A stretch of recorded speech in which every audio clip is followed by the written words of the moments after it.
Hey everybody, my name is Abby. Welcome back to the channel. Welcome if you're new. So today I want to be showing you a quick video on how I apply cream blush.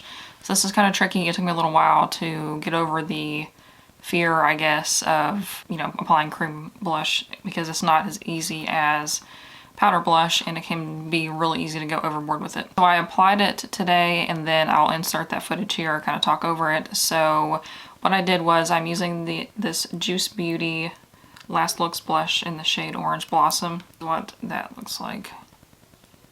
And the inside kind of looks gross because I use it quite a bit. So I'll apply it with a makeup sponge, but you'll want to do this between your foundation and powder.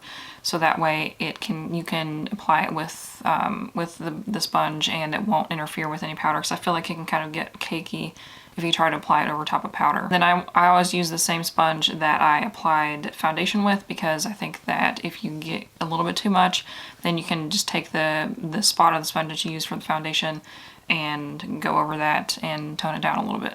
So I just take that and dip it straight into the cream blush and apply it where you normally apply blush, and then take the other side of the sponge and go over it a little bit to tone it down if you want. You don't have to do that if you think that you got it good enough the first time. And then just keep doing that until you got it to where you want it to be. If you want it to be a little bit brighter, then you can keep applying it, or if you want to tone it down, you can add more foundation on top, and then it also tones it down once you put powder on. So if you can also choose not to put powder on, I always use powder. That's really it. Just finish the rest of your face as normal, or if you want to go on and use this technique to apply cream highlighter or bronzer or something else. And I just think that the sponge is the best way to apply cream products because it helps.